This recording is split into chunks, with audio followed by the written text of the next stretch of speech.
ஃபார்முக்கு போய் 4-5 நாள் ஆச்சு. சரினே சண்டே தானே பிள்ளையும் டான்ஸ் கிளாஸ் வந்து பிக்கப் பண்ணிவிட்டு அப்படி எங்கே ஃபார்முக்கு போகலான்னு சொல்லிட்டு சாப்பாத்தெல்லாம் ரெடி பண்ணி கொண்டு போயிருந்தோம்.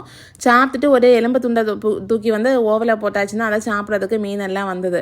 மீனெல்லாம் சீக்கிரம் சிக்க, ஆனால் என்னை வந்து இந்த எலும்பை வச்சு சிக்க வச்சுட்டோம். ஃபார்மில் இந்த வாட்டி பார்த்தீங்கன்னா கூவக்கிழங்கு, சேனக்கிழங்கு, காய்ச்சி கிழங்கு, அப்புறமா செரி கிழங்கு எல்லாமே நல்லா வள்ளி வருது. இந்த வாட்டி தை மாதம் நல்லா அறுவடை பண்ணலாம்னு நினைக்கிறேன். ஒரே ஒரு கான் செடி தான் நின்று, அதில் ஒரு கான் தான் நின்றுது, அதையும் பறிச்சு எடுத்துட்டோம். ஃபார்மில் இப்போ பார்த்தீங்கன்னா களச்செடி தான், பஞ்சமே இல்லை. அதில் எல்லாமே கீழாநெல்லி, குப்பைமேனி அப்படின்னு சொல்லிட்டு எல்லாம் மருத்துவ குணங்கள் நிறைஞ்ச செடியாகவே தான் இருக்குது. ஒரு மாதம்தான் ஆச்சு இந்த களச்செடியெல்லாம் பறிச்சு, அதுக்கு இதெல்லாம் மறுபடியும் வந்தாச்சு. ஒரு பூசணி எங்கே நிற்கின்னு பாருங்கள், எலுமிச்சை செடிக்கு உள்ளாடி போய் நிற்கி வள்ளி போய். அதை எப்படி பறிக்க போகிறோன்னு தெரியல.